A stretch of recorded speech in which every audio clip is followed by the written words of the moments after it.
Hello doctor. I would like to tell you something about myself. Yes, please. I have been married for 55 years and we have 3 children. The second child, who was born in 1964, had every kind of physical problem. It was in the hospital for 10 months. However, we did not have a diagnosis until she was 4.5. What does the diagnosis indicate? Prader-Willi syndrome. Prader-Willi syndrome, yes. It had a severe impact on my childhood. Very complicated ways mainly in the damage of the 2 primary areas of the brain, the deletion of chromosomes 15 and hyperplasia. She is always feeling and thinking about food the whole time, akin to the feeling of starvation, and never has the feeling of satiety. So this affects her daily life in an extreme way, and her tolerance level and the temper control, which is affected greatly over the years. You would have experienced the communication skills of your doctor a lot. What is your impression? In general? We've been very fortunate for not having bitter experience over the diagnosis. However, later on, we have realized that he had suggested blood tests for her that were not actually required. That was the only bitter experience.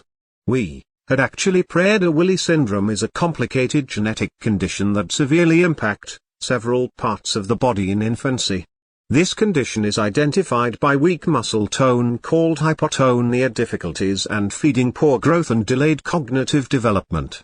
The patients develop an insatiable appetite, right from the childhood, resulting in chronic overeating called hyperphagia and obesity. Some patients with Prader-Willi syndrome, especially those with obesity, also develop the most common form of diabetes called type 2 diabetes. Patients will typically have mild to moderate intellectual impairment and cognitive disabilities. Behavioral problems are very common, such as stubbornness, temper outbursts and compulsive behavior. Sleep abnormalities can also be seen in their patients' distinctive facial features, such as almond-shaped eyes, triangular mouth, and a narrow forehead. Shortened height, small feet and hands. Patients even have light-colored hair and unusually fair skin. Male as well as a female patients will have underdeveloped genitals, delayed or incomplete puberty, and infertility is also common. So is there any chance of curing Prader-Willi syndrome, doctor? Yeah, but it's a lengthy process. Parents can enroll infants with Prader-Willi syndrome in early intervention programs. However, even if the diagnosis is delayed, treatments are available at any age. Therefore, for the patients with Prader-Willi syndrome, the types of treatment depends on the patient's symptoms. You can adopt any of the following steps that are suitable for the patient. Can use nipples or tubes for the patients with feeding difficulties. Special nipples or tubes have to be used for several months to feed the child with feeding difficulties, to make sure that the infant is fed completely and has proper growth. The healthcare provider will monitor weight, height and body mass index periodically to ensure proper growth. By supervising the daily food intake, their parents can prevent the overeating behavior that starts from 2 to 4 years of age. This will minimize food hoarding and prevent rapid weight gain and obesity. Growth hormone therapy has to be performed to increase lean body mass, mobility and height, to reduce fat mass and improve movement and flexibility from infancy through adulthood. If the growth hormone therapy is given early in life, it may reduce or prevent behavioral difficulties. In addition, this can help improve speech going into the ability, abstract reasoning, and often promote information to be processed very quickly. It also improves sleep quality and resting energy. Expenditure. Growth hormone therapy is usually started during infancy or immediately after the diagnosis, and often continues during adulthood at 20% to 25% of the recommended dose for the patient. Many patients have trouble getting their eyes focused together. Such patients to be referred to a pediatric ophthalmologist, if necessary. An orthopedist will evaluate and treat the curvature of the spine called scoliosis. Sleep disorders are very common in Prader-Willi syndrome. Patients treating a sleep disorder in an early stage would help improve their quality of sleep. Muscle weakness is a serious issue among the age.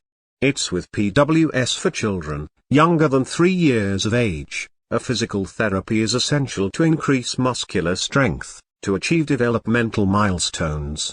Generally, the patients have difficulty in controlling their emotions, therefore behavioral therapy could help control anger, obsessive-compulsive behavior, and stubbornness, including an obsession with food. Medications, such as serotonin reuptake inhibitors, may reduce obsessive-compulsive behavior, and also help manage psychosis.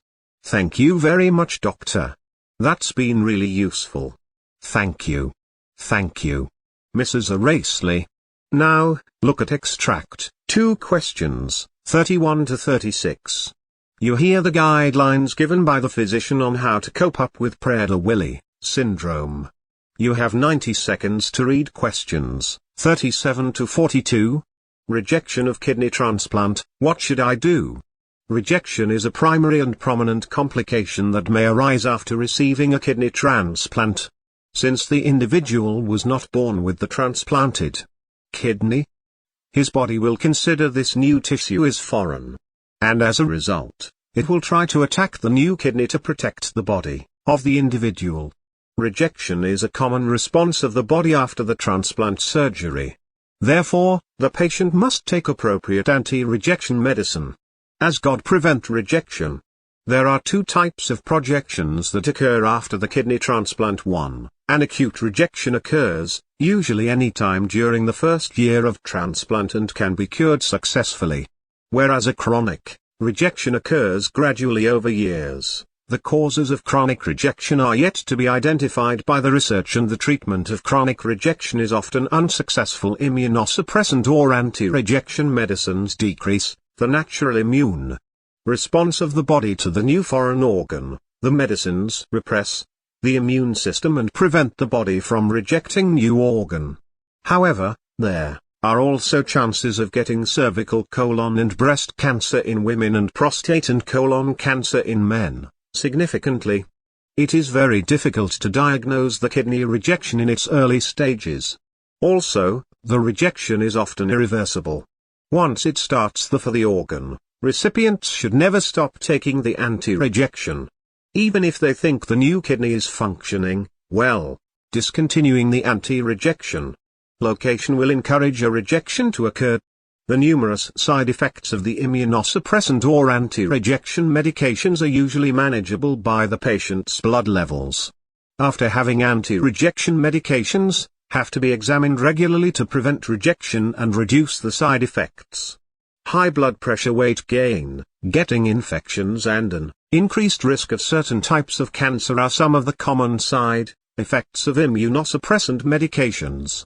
The 3 groups of the immunosuppressant medications are induction agent, a powerful immunoprecipitation medication given before the transplant or immediately after the surgery. Maintenance agents are the second group of immunosuppressant that have to be taken regularly throughout their lifetime. Rejection agents are the medications that are used for treating the kidney rejection. However, since the immunosuppressant medicines lower the immune system, there are high possibilities of viral and other infections. Therefore, diagnosing and treating infections at the initial stage is the best method to maintain body and the new organ healthy. It is very essential to wash their hands frequently or to use an antimicrobial gel during cold and flu season. The patient should report to the physician following any of these symptoms. So wars injuries are wounds, especially those that do not heal. Symptoms of urinary tract infection, like a frequent urge to urinate, pain or burning sensation while urinating, reddish or cloudy or bad-smelling urine. Symptoms of respiratory infection such as nasal congestion, cough, sore throat, and scratchy throat, running nose or fever. There are certain vaccines that will protect the body from infection. Also, certain vaccines are not good for transplanted patient. For instance, the patients should avoid all live vaccines. Therefore, the patient should consult the transplant team before receiving any boosters or vaccines. There, following are the common rules for receiving the vaccine, such as live vaccines. A flu shot or hepatitis B. Hepatitis B should be received before transplant. Should avoid all live Vaccines should avoid the nasal influenza vaccine should wait for at least 6 months after transplant or receiving a flu shot. Afterward, get a yearly booster injection. The patients who receive a live vaccine should avoid direct contact with the children, received oral polio vaccine for 3 weeks. The children received measles or mumps vaccines.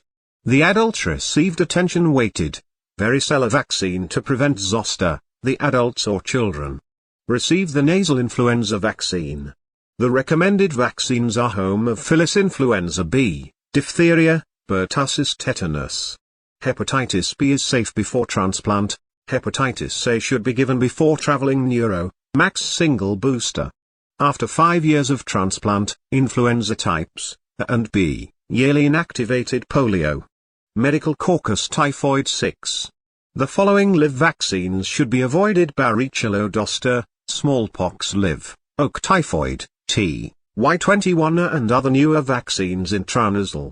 Influenza bacillus cal. Metcare and yellow fever mumps. Rubella, oral polio, live, Japanese B encephalitis vaccine. And measles except during an outbreak. Next topic is diabetes after the transplant. Even if he did not have any diabetes earlier. This kind of diabetes is known as new onset diabetes, after transplant or no doubt that can occur as a side effect of the anti-rejection medications. Kidney recipients are often at greater risk for heart disease. The many causes for heart diseases are diabetes, smoking, hypertension, overweight, high cholesterol, blood lipids, hypertension and periods of dialysis. There increased chances of cancer formation after the transplant. Therefore, it is very crucial to keep maintaining the immune system to prevent cancer formation. Since the immunosuppressive medications decrease the immune function, that will obviously decrease the defensive mechanism of the body against certain types of cancer. There are things that you can do to lower your chances of getting cancer. The most common type of cancer is the skin cancer that can result in the fatality of a patient. However, there are also chances of getting cervical, colon and breast